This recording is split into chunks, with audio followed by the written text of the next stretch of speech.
Welcome What's to the up? 23rd episode of The Smartest People in the Room. If you've been following this series, you understand what we are doing. We are shining a light on incredibly smart, accomplished people and helping them share stories from their careers and lives, as well as anecdotes about their past, present, and future. Today, I am so pleased to welcome back to the program two of the smartest, most outspoken, and entertaining guests we've ever had, Reid Shippen and Mark Montgomery. Before we get started, let me take care of a little bit of business. First, to the audience, please feel free to introduce yourselves in the chat window. The reason we do these webinars is twofold. First, we want to showcase really smart people and the amazing work they do day to day in the music industry. But the second reason is a bit more nuanced. Some of you may know that I'm a music industry headhunter. By definition and function, I help people connect with companies. So in this series, my goal is to help you make such connections, and I invite you to take full advantage of the opportunity. Specifically, I invite you to engage with the speakers and the other attendees in the chat of the Zoom. Please introduce yourselves, say hello to your friends, and make some new ones, and ask questions of our speakers. We will try to address as many of those as possible during the interview. Also, I want to thank our sponsors for without their support, we could not do what we do. First Horizon Bank, Bufkin Baker, Four Roses Bourbon, the Fairlane Hotel, Core Power Yoga, the Tennessee Entertainment Commission, Lightning 100, Tennessee Brew Works, Moo TV, Jive Printing, Project Music, and also Organics. So let's get down to business. Several weeks ago, we had these two guys on the program, and the response was so positive that we've invited them back, this time with the roles reversed. Today's interview is Mark Montgomery, one of Nashville's most well-known and respected entrepreneurs. Mark's accomplishments are way too long and detailed to list here, but here's the 30,000-foot view. He's a creative catalyst. He spent a lifetime bringing transformation and innovation, entrepreneurship, tech, music, and consumer brands. Working with everyone from A-list artists to banks, venture firms, healthcare companies, spirits companies, large consumer brands, political campaigns, and startups, Mark's generated hundreds of millions of dollars of shareholder value and economic impact. His current work is focused on empowering creative transformation, from guiding young entrepreneurs to advising C-suites at banks, consumer data firms, and disruptive tech companies. There's two constant themes in his work: innovative leadership and a willingness to jump off a cliff for the right cause. More information can be found about him at hellomarco.com. And joining Mark today as guest is Reid Shippen. Reid is a multi-Grammy award-winning mixer, engineer, and record producer whose credits include 10 Grammy award-winning albums and over 100 #1 singles. His years of experience as a recording and mix engineer spans multiple genres and feature a wide range of artists such as Ingrid Michaelson, Kenny Chesney, India R.E., Cage the Elephant, Little Big Town, CeCe Winans, Steven Tyler, Colony House, Lucy Silvas, and Dierks Bentley. In 2019, Reid received the Academy of Country Music Award Audio Engineer of the Year. He has previously served as co-chair of the Producers and Engineers Wings of NARIS and currently serves as the Chief Creative Officer for the music production house, The Music Playground. As an advocate for music education, Reid teaches a class at Middle Tennessee State University and is a co-founder of Song Farm, a creative-centered charity that focuses on providing creative curricula for secondary schools. He currently works out of Robot Lemon, his private studio located in Nashville. Ladies and gentlemen, please welcome Reid and Mark. Take it away, boys. What's up, Reid? Hey, Marco. How are you? You're not at headquarters right now, are you? I'm not. I am in the. I'm actually in the studio with Dierks Bentley. He's about 6 feet that way, but we're taking a break here so we can rock this this thing with Tom. Right so on. how are Hey, you? You're not in Nashville. No, I'm on a golf course. I'm actually now in some subdivision near the golf course because we ran a little late, and I'm happy to see you in your element, gear world.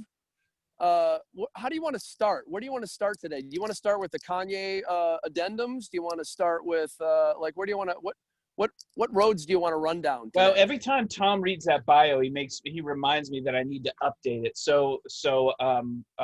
Yeah, one of them is it's 11 Grammys now, or Yes. 11 Grammy award-winning records now, and not one of them has been pissed on in the toilet like Kanye was doing earlier today. So that's a great place to start. Let's start there. Let's start with that. Let's start with that.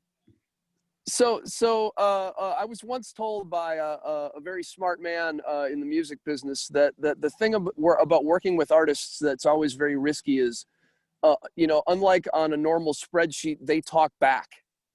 And so when I see stuff like that happening, it doesn't surprise me, and it actually encourages me that maybe we're still making real art. Oh, I think Dierks Bentley just walked in. No, he didn't. Anyway, so talk. What's your thought? What are your thoughts on this outrageous action on his part?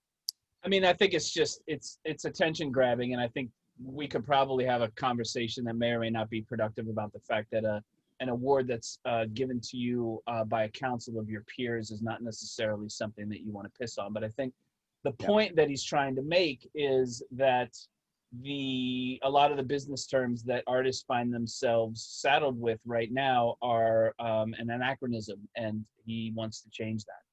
And I can't disagree with him. All right, don't disagree with him. I think things do need to be changed. I think Mark's frozen.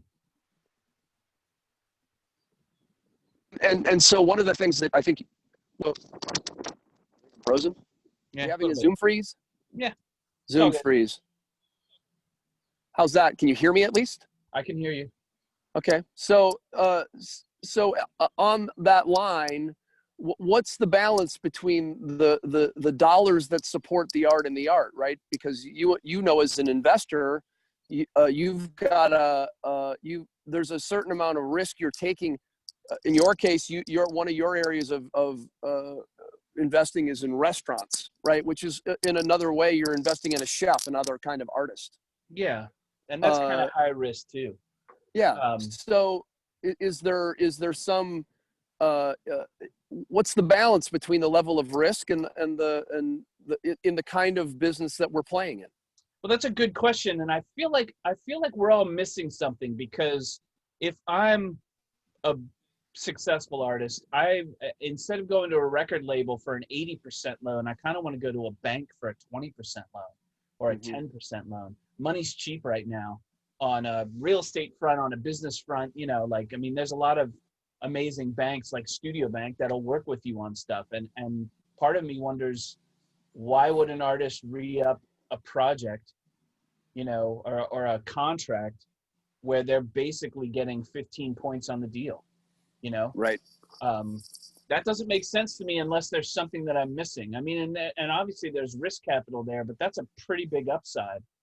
I think Kanye posted that he got a $12 million advance and he was working on like a 15-point deal. There's something else going on that I don't know about, or we're all just missing the boat. You tell me, what do you think? Well, so a couple things. One, I think that historically, to me, the Kill your video. The current situation we find ourselves in. Oh, here we go. Let's try this again. Stand by. Better? Sounds all right. Sounds like I'm drunk. Yeah. Is that better? Do I sound drunk now? You sound normal now. Okay. Well, I'm not drunk, but I'd like to be. Yeah.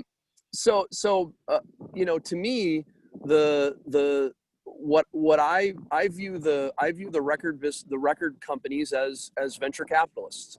And there are two ways to play the game. You can bet on yourself, which is far riskier and requires you to have other areas of expertise or have other people around you, or you can go to a record company and they take the risk with you and they have a level of expertise. Now, how much is debatable, but how much anyone has is debatable, right? Like you've worked with really smart.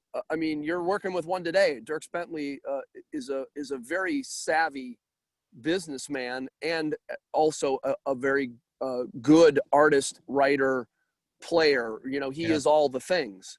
And to me, it's all entrepreneurship. So the question is if you could build something that was valuable enough that somebody else wanted it at the time they arrived, you'd have a decision to make about whether you thought they could add enough value to go along, as opposed to going to them early and negotiating from a position of weakness. Right. Right.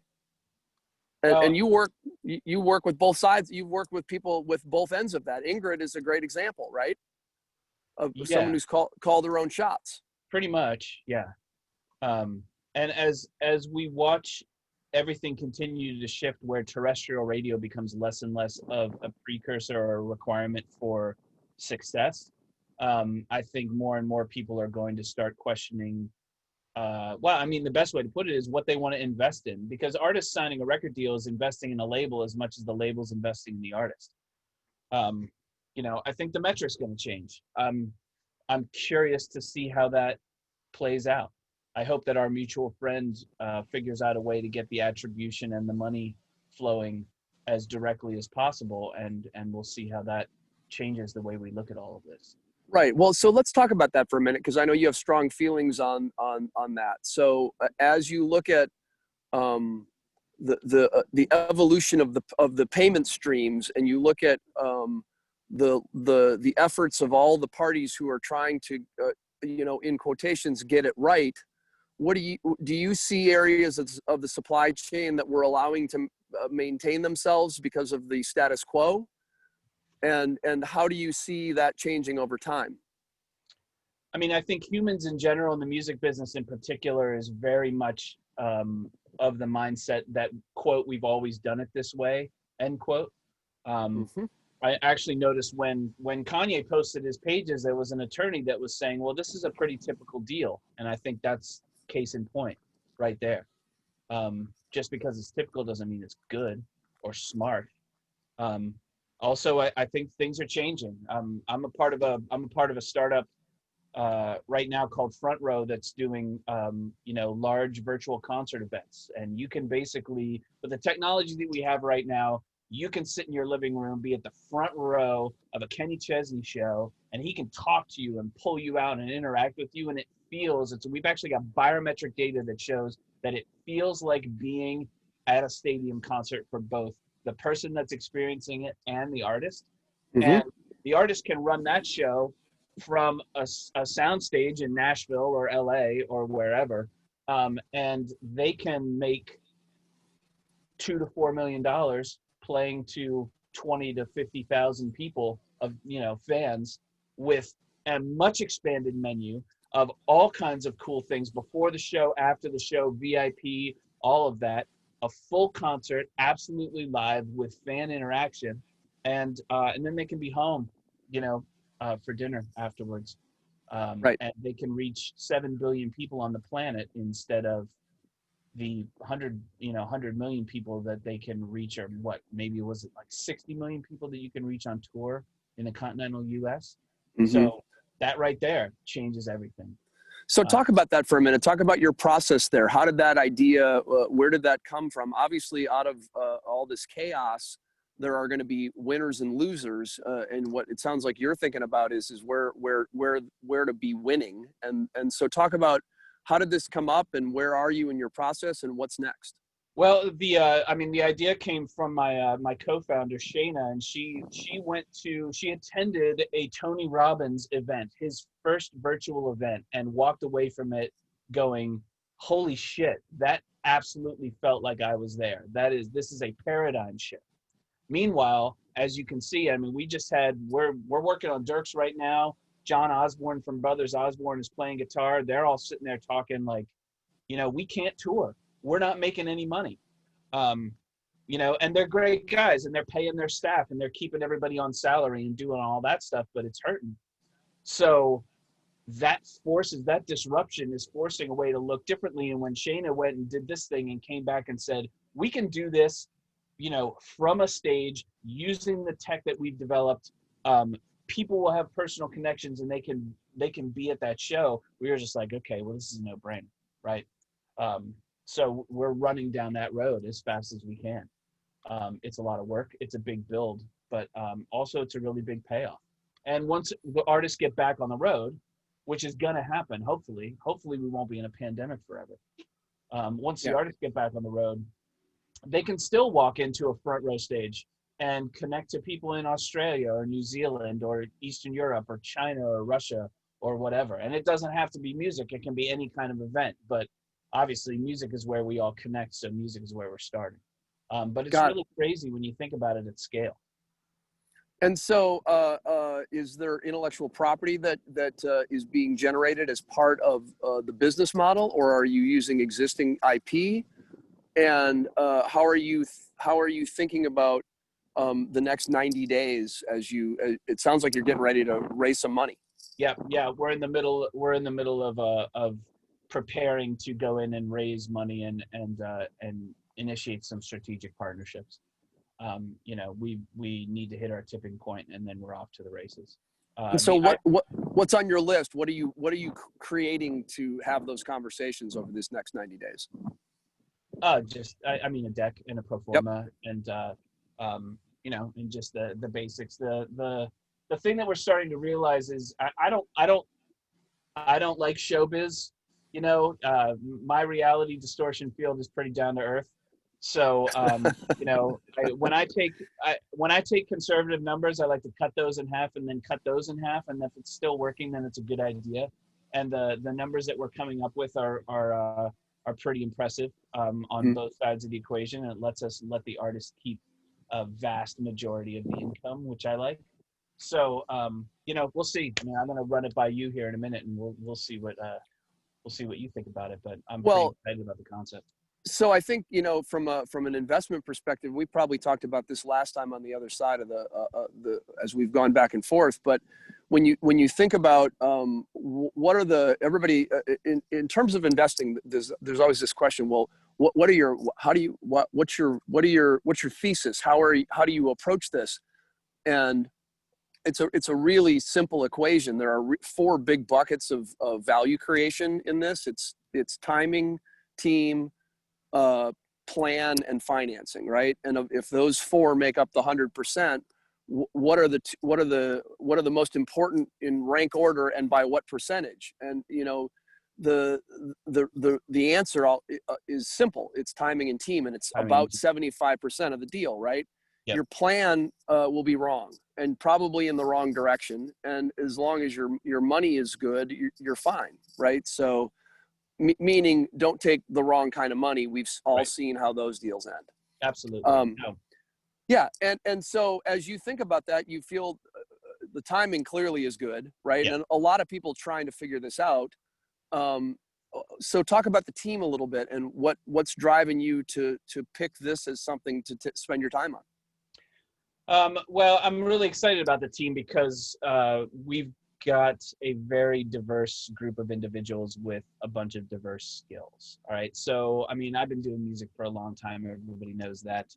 Shayna comes from the other side of entertainment. She was on a hit TV show for 5 years. She's toured as a musician. She's a songwriter, but also an actor, model. She's dealt with all kinds of stuff in that side of the industry, producing and selling TV shows.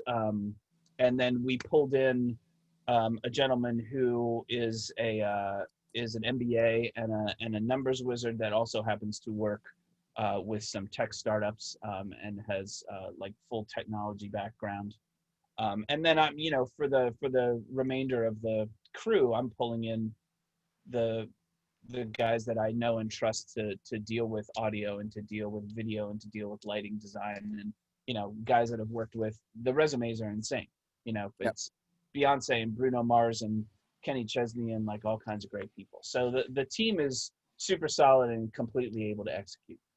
The timing, like you said, is it has to happen. We have to figure out something. Yeah, it's a really hard time. I think I know for you and for everybody in this business right now, and really in any business. The bad news is that we've all taken a shot to the knee. The good news is we all took the same shot, right? Yeah. So everybody's equally as disadvantaged on the whole. Although we could get into a whole. Tom asked us not to talk about any of that, so we won't. Sure. But let's go back a little bit to where you're seeing things start to loosen up in the business. Obviously, we're not getting together in large groups, but you're starting to work again. So where are you seeing bright spots and opportunities, and where are you fearful right now for our brethren and sisters? Well, I mean, again, we see a paradigm shift. So, I'm not currently I'm not wearing pants, and I think most of the no one is, Reid. No one is. But we have definitely breached a threshold, a confidence threshold for people who are going to sit here and talk like this. I mean, I have Zoom calls all the time now. I'm used to them. They seem normal to me. Whereas 6 months ago, I wouldn't have considered having this interaction. I mean, I do therapy on Zoom, right? Yep. The paradigm has shifted. People who count on, I mean, my heart hurts for a lot of friends who were doing music, or when they weren't doing music, they were doing hospitality. That sector got decimated, and I think people are starting to look at how they can hedge so that the next time something happens, they're not caught out. Unfortunately, I think some people are used to are getting used to not going to live shows, but I think the demand's going to be there really big when we're allowed to go back out there. I just think perspectives are changing. I think it's fascinating. It's a crazy and weird time to be alive. But let's face it, music's not going to die. Music's never going anywhere. In fact, streaming is crushing. Which again gets back to the beginning of our conversation. That's why Kanye's so pissed off at his contract, because he just realized that he doesn't own any of his masters, and that's where a majority of the money's coming from. Yep. Well, and I think now we're back to the other crux of that conversation is would he be Kanye without the risk those guys took at the beginning? And what's fair is always a gray area, right? To me, the best kind of negotiations are where each party is sort of equally dissatisfied with the outcome, and then you can move forward, as opposed to if I feel like I've gotten the better of somebody in a deal, then that's not really a good deal. And you never really know, over the past and this kind of goes to ties a little bit to your startup, right? Over the past 6 months, having watched several of the startups that I'm involved with and being involved in my own, the amount of swerving and dodging and spinning and, I hate this word pivot because it's overused, but it's just been pivot after pivot after pivot, because who do you call for as your old bull for advice on the global pandemic? There's no one to call. True. Everybody is grappling with this new moment. And to me, a lot of it is the attitude you approach it with, and I'm saying it as much for my benefit as for anyone else's. Which is, you either see the opportunities it creates, or you wallow in what you've lost as a result of the change. Right, and you're right. Pivot is overused. Entrepreneur is overused. But I think we both agree that the people that succeed are the people that persist. And you can hit a roadblock and examine the roadblock, or you can hit a roadblock and immediately take a left turn and go around it. And I think right. More and more that's what we're seeing.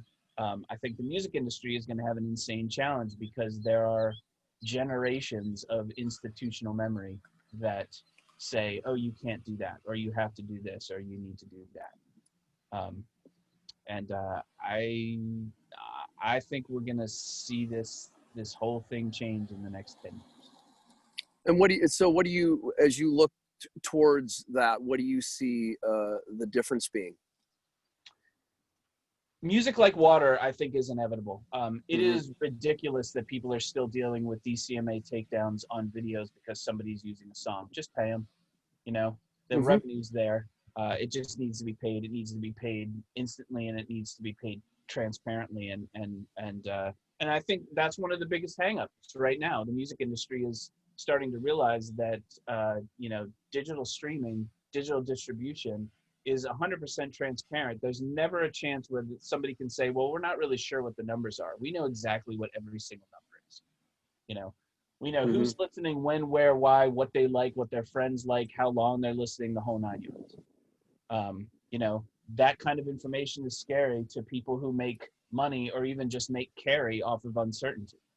The certainty going forward is going to, I think, be a huge advantage. I just think the transition is going to be rough.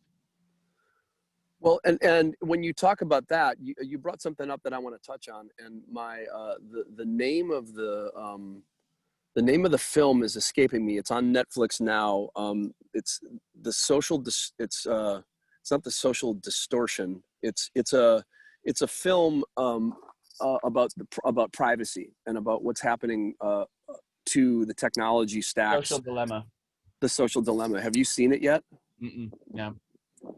It's really interesting because I think we have this notion of privacy, which is I have for years said privacy is dead. And when you talk about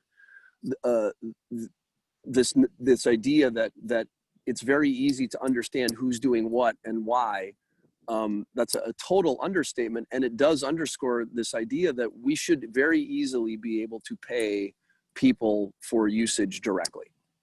And I think it's interesting to watch that debate continue to happen amongst the usual suspects who have kept their hand in the cookie jar for a long time and are really not adding a lot of value, right? Right.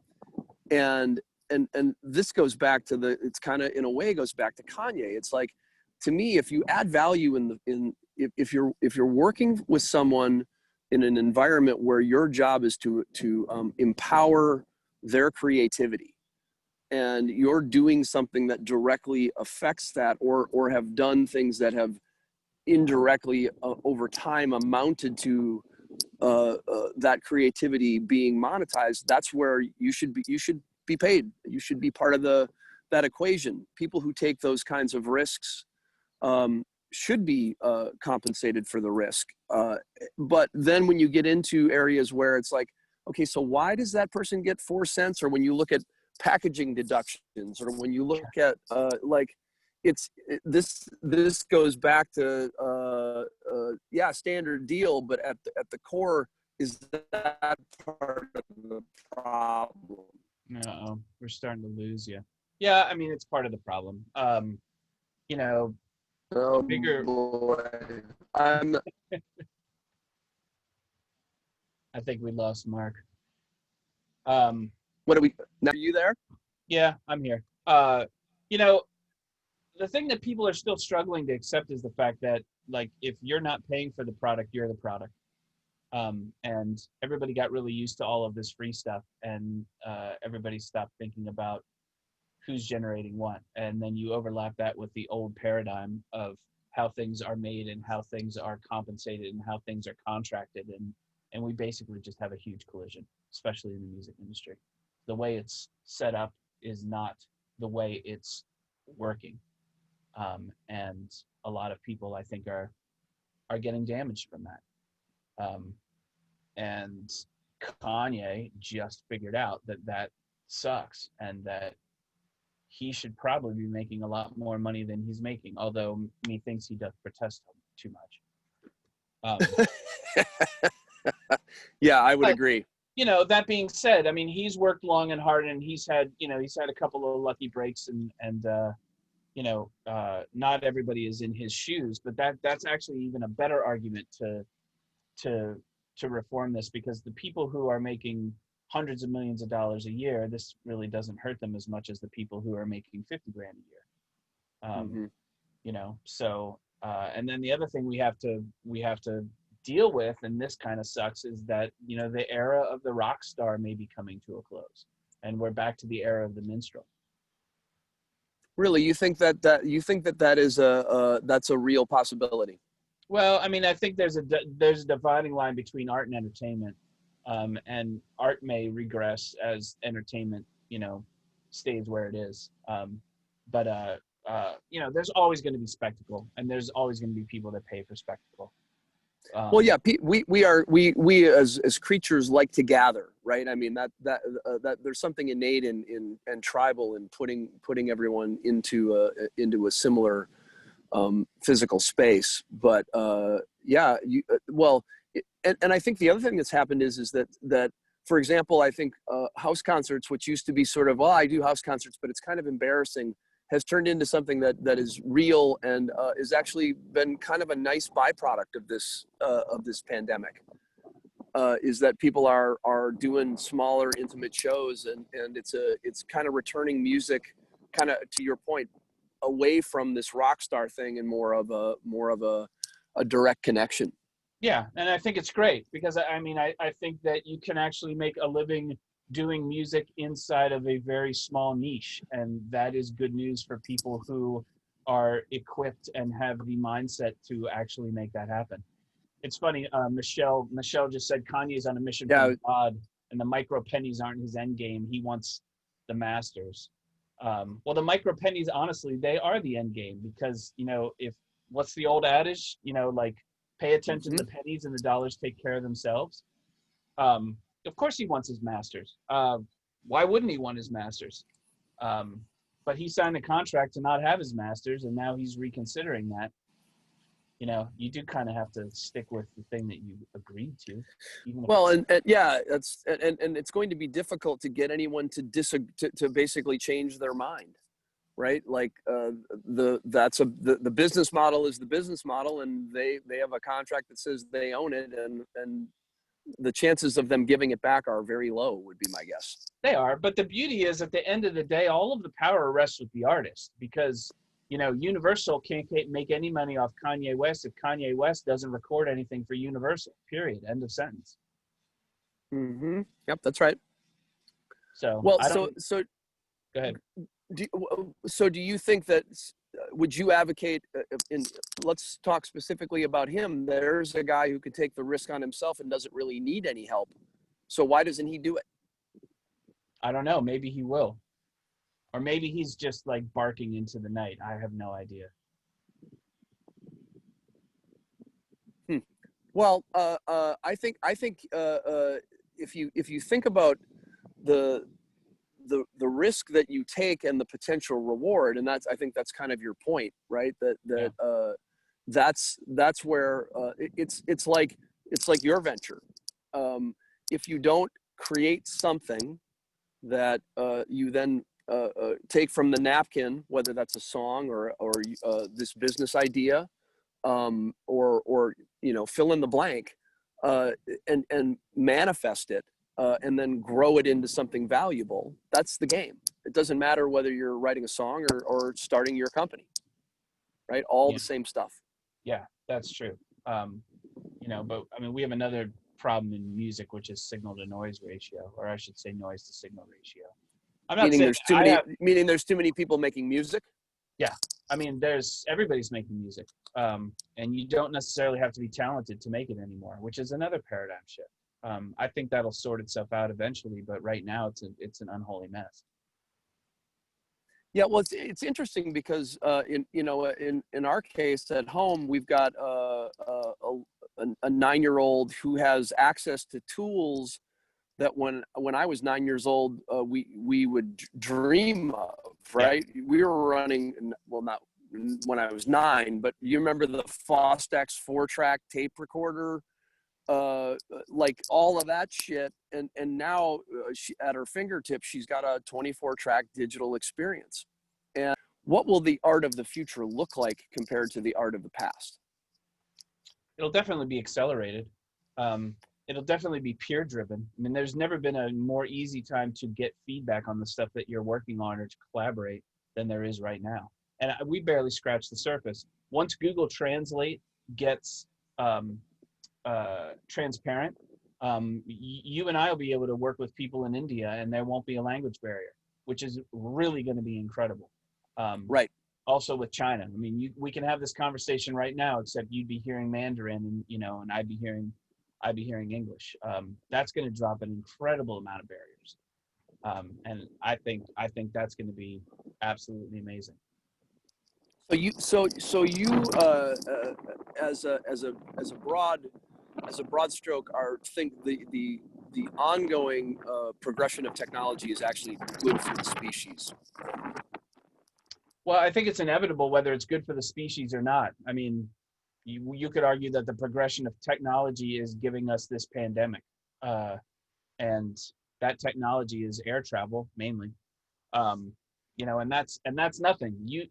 Right now, I was looking at this the other day. You can order a CRISPR kit off of Amazon for $169 and bacteria in your basement. Yep.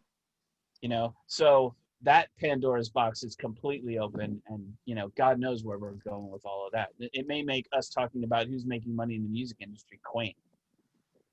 Yeah, well, yeah, and I mean, there's and again, let's stay away from all that, because you and I could go down that long rabbit hole of what the hell's going on there.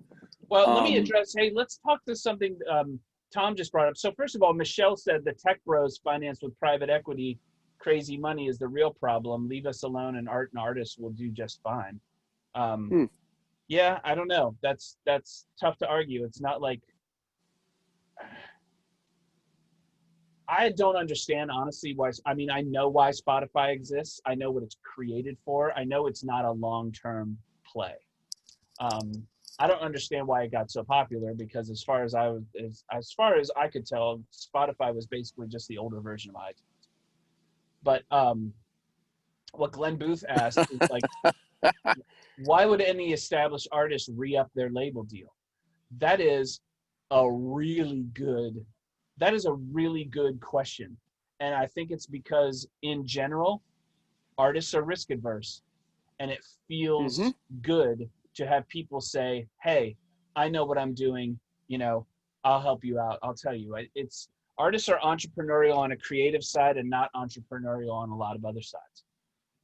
I have to wonder if we had an artist that had radio hits and had songs cut and whatever, if we walked into Studio Bank and said, hey, Warner Brothers Records is offering this at 80 points, like they're gonna take 80% interest on a $5 million loan on this business, would Studio Bank give us the same amount of money for 20% interest? I don't know. I kind of want to. Yeah, the answer is no.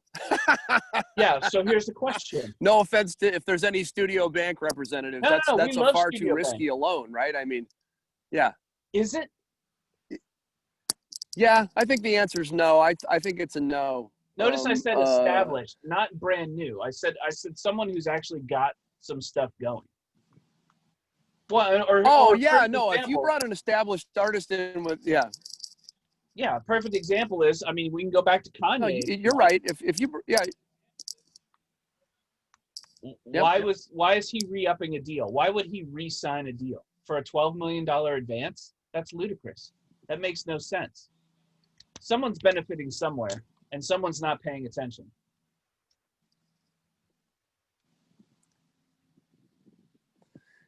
Yeah. Well, look, it's I mean, I think we're back to the classic conversation about and by the way, Michelle said this about the tech bros, and we're not really. I guess I'll put myself in that boat. I don't really know what boat I'm in, honestly. But what I would say is that what I have seen technology do for our industry is shorten the supply chain, right, and eliminate. If you think about how it used to work, right? I mean, I know I'm gonna sound like a geezer, but I remember going to Tower Records and hearing a song on the radio, and then having to walk in and get past the clerk, it was impossible to get them to take my money, only to find out that record wasn't in stock. Right. And the beauty of to me, what technology's enabled is a pretty short path from the creator to the person who's listening to it, and it's a pretty astonishing thing when you think about it. And then it really, to me, is about the connection from the ear to the heart, right? That's what drives technology. Isn't the answer. Technology just enables that connection. Yeah. And then from there, what you do with it is the important part, right? And this is kind of a little bit of touching on what you're talking about doing with this startup. Like, how do you enable that reaction, that physical thing, that healing power of music? Yeah. At the end of the day, it's experience. It's the emotion of it. Whether you're making music or you're consuming music, I mean, that's really what it gets down to. Because let's face it, if everybody stopped making music right now, there's plenty of music to keep humanity entertained for the foreseeable future already in existence. 82 million masters? Yeah, some incredible amount of stuff. So Michelle's talking about the artists having equity. The artists have the equity. The artists actually create the equity. It's just they give a lot of it away. And the systems that exist to collect the money and refunnel it are gradually going to start being squeezed out of existence. And I don't want to see, I have friends in these industries. I don't want to see them hurt. But, the simple matter of fact right now is I don't understand why ASCAP, BMI, and CSAC exist. I think they're going to go away because they're really not all that necessary. Well, I think what you're going to see is you're going to continue to see pressure, and a different new kind of pressure applied in sort of this new environment that we find ourselves in. But the pressure to evolve, right, and working with in many instances when I get brought in to do a project with somebody, a lot of it is overcoming the inertia of, well, this is how we do it. Yeah. Well, this is how we do it. Well, okay, well, how's that working? If it was working well, I wouldn't be here. So can we talk about what to do now, and what is the path forward? And so like it's interesting, and that spans kind of everything.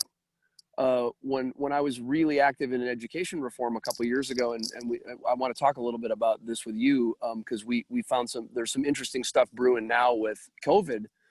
I found out that the second the second biggest stumbling block to kids getting a better education was their parents, and I was astonished by it.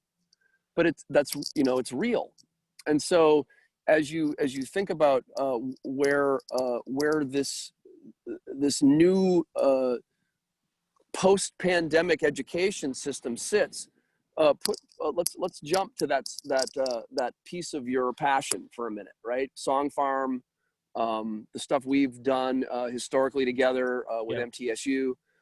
Where do you see that going? Talk about an industry that's ripe for a reboot. Education is high on the list. I think that self-directed education is not only a necessity, but an inevitability. And I think that we will all be better for that.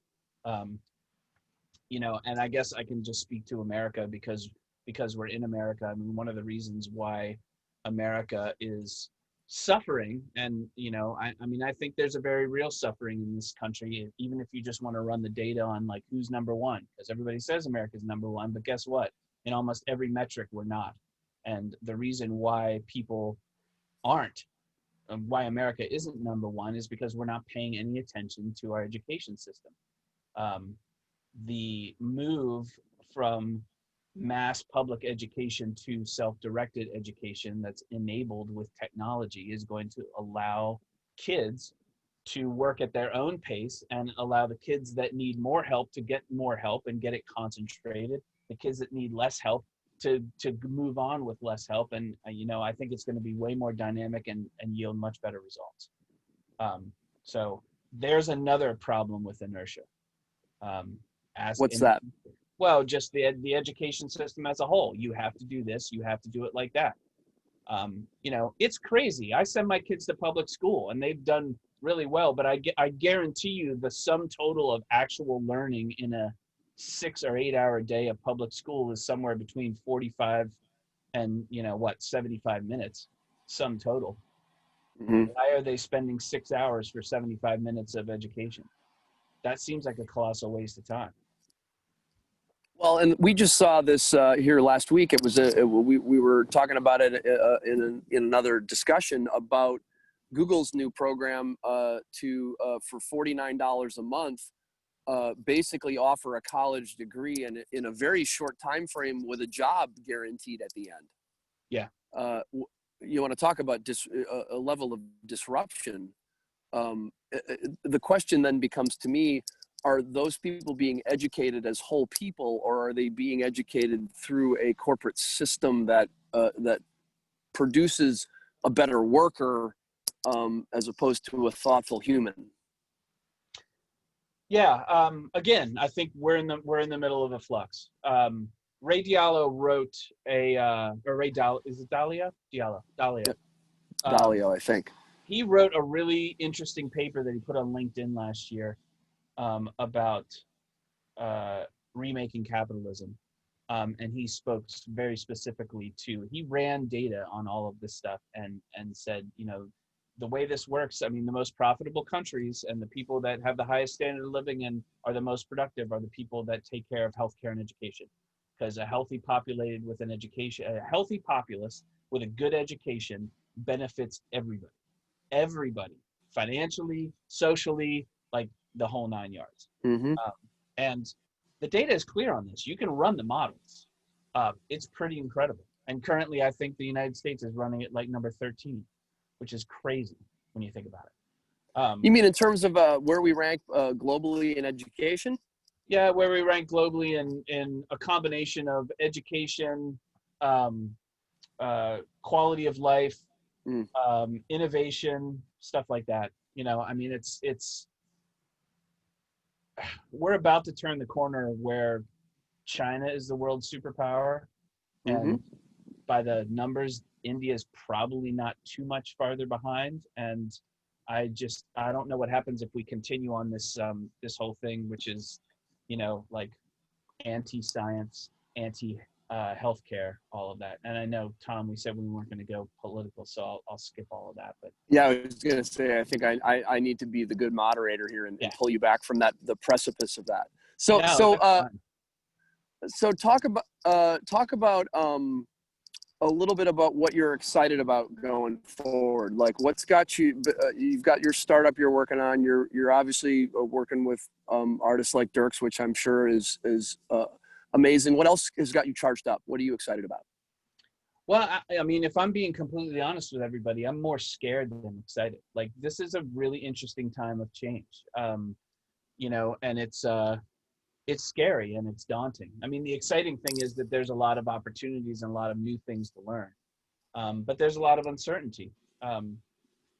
So I guess I could be a better marketing guy and say, yeah, everything's amazing and it's going to be incredible, but it feels a little off kilter. Either that or it's again because we haven't been, we've been wearing pajamas for 6 months and it's starting to get 8, but who's counting? Right. Yeah. Well, yeah, and look, I mean, I think that to that end, you've got a choice, and I think it's hard to choose it all the time, right? It's hard to look for the bright spots or for where the opportunities are. Yeah. But it's also you can't also stick your head in the sand. Like you've got to look at what's happening around you and take care of you and yours, which you're adept at. So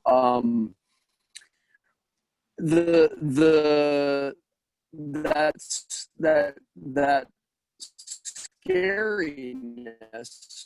How have you managed against that? Like, talk about you've kind of opened up a little can of worms. So how are you taking care of you? What's your is it? Say again, what's my what? What are you doing to take care of you? What's your thing? Is it yoga? Is it, what are you doing to calm that voice inside you that says, hey, the world's spinning off kilter. What the fuck? A heroic amount of alcohol.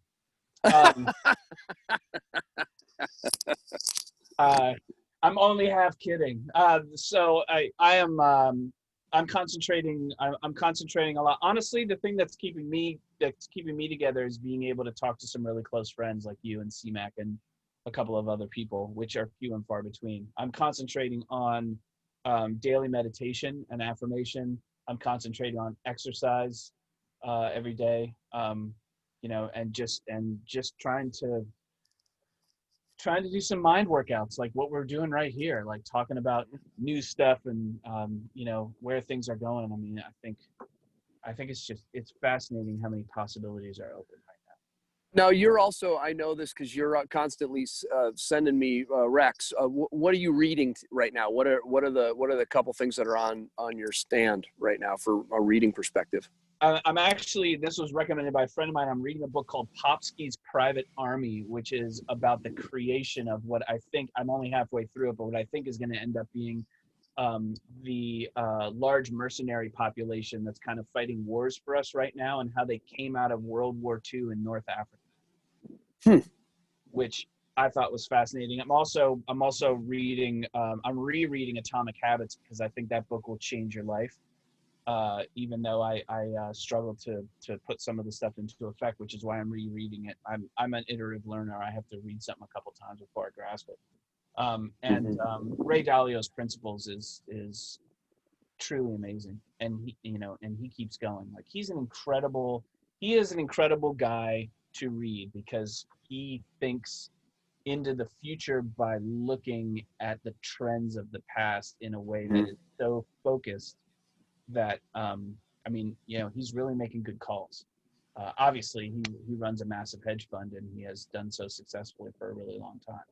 Yeah, well, and his ability to see, I mean, kind of a trait that is very enviable, which is that ability to see around the corner.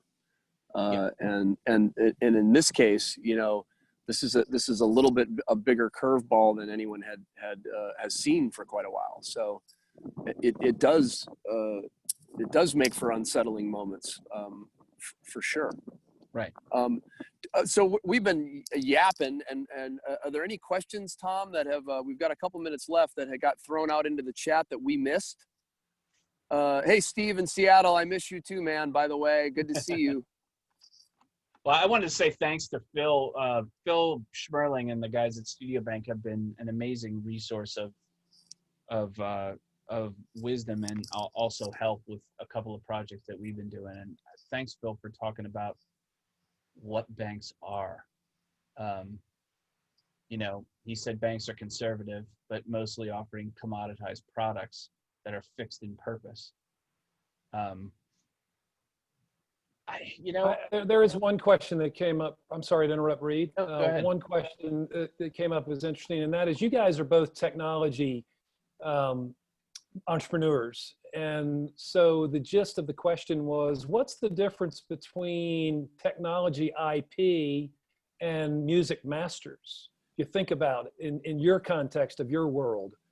You know, you're the technology company that employed a technology worker that developed IP.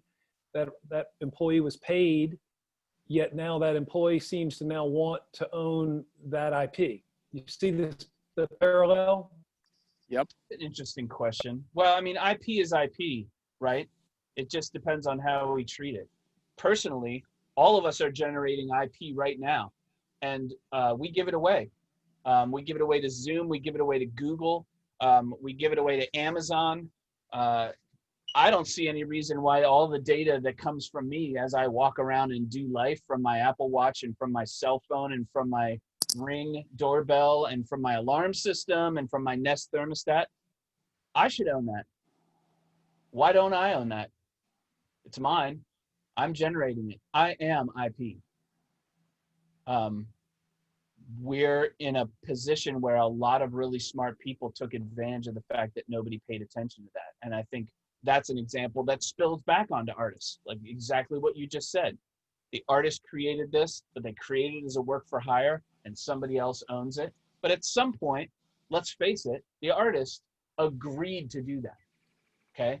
Nobody put a gun to Kanye's head and said, if you don't sign this contract, I'm blowing your brains out. He agreed to do that, probably because he got an advantageous thing from it, usually money. But I mean, I think when people realize that there's a value where you drive, what you buy, who you talk to, how you run your house, what you're like, all of those patterns, all of that data, there's value to that. I think people need to reclaim that. Estonia's been doing it. And I think as you see new generations come along, you're going to see people who are a lot more less interested in sharing their data without compensation. But as Mark said earlier, privacy is dead. There is no privacy. In fact, the most safety that you can have in a digital world is no privacy. Yeah. Yep. That's exactly right. And that data is being traded at enormous volumes. There's a book out called The Surveillance Economy that is worth a read. I might have that book wrong, actually. That might not be the title. Surveillance Capitalism. Yeah. Great, ultra frightening read, right? Like, and the question that I think is evoked kind of in the ether right now is can we put the genie back in the bottle? And I don't think you can. I don't know how you do it. I don't think that, I mean, when in human history have we ever put a genie back in a bottle? That's just not the way we work. Everybody wishes they're going to put the genie back in the bottle. The people who, when what was it, Eric and Sergey and the guys that were developing Google, they realized that the genie's never going back in the bottle. You might as well run ahead of it. So, I mean, it's tough. It sucks. You feel powerless. This is why we've got a lot of conflict in our country right now. People who feel powerless tend to congregate in tribes. But the answer's out there. I mean, data like water. Information is going to flow freely whether you like it or not. I just don't know how to steer the ownership in a way that makes sense. I'm still thinking about that. Yeah. Well, you go back. I mean, the notion that you own your digital exhaust, you've touched on an issue that I think is going to be front and center over the next 20 years. That's going to be the debate. Yeah, and it's really tough right now because I pay for my cell phone. I bought my iPhone. I buy the service to connect it to AT&T, but they relentlessly track everything that I do without my permission, or with my permission, I guess. Yeah, I was going to say when you click the agreement, you are giving permission. I'm sure somewhere out there is somebody who actually reads terms of service, but I know I don't. And would any of us go without our cell phones? I mean, that gets back to the musician question. Like, you don't have to have your stuff on Spotify. No, you don't. And that's part of the problem. Incidentally, before I forget, Tom, before this is over, I really want a record of what's going on in the chat right now, because there's a ton of smart people and a ton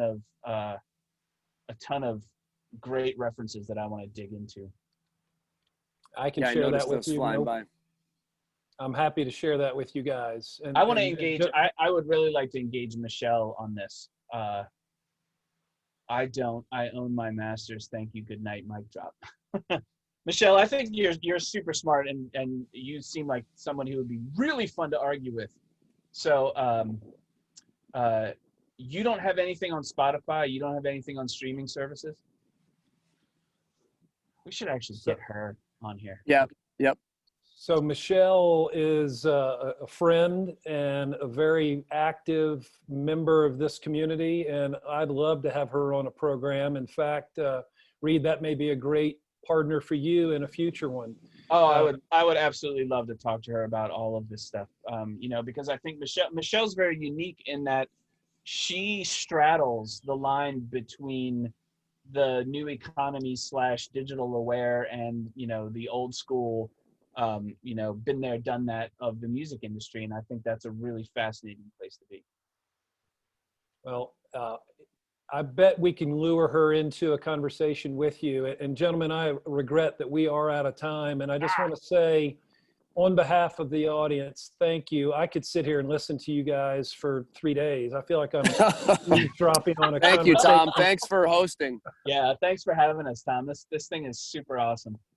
Well, honestly, I feel like I've got a box seat for eavesdropping on a conversation between Michelangelo and Albert Einstein. When I Oh, listen to you Jesus two. Christ. So Oh, my God. Yeah, that's It's, a little over the top, bro. But it's a pleasure, and the audience thanks you. I thank you.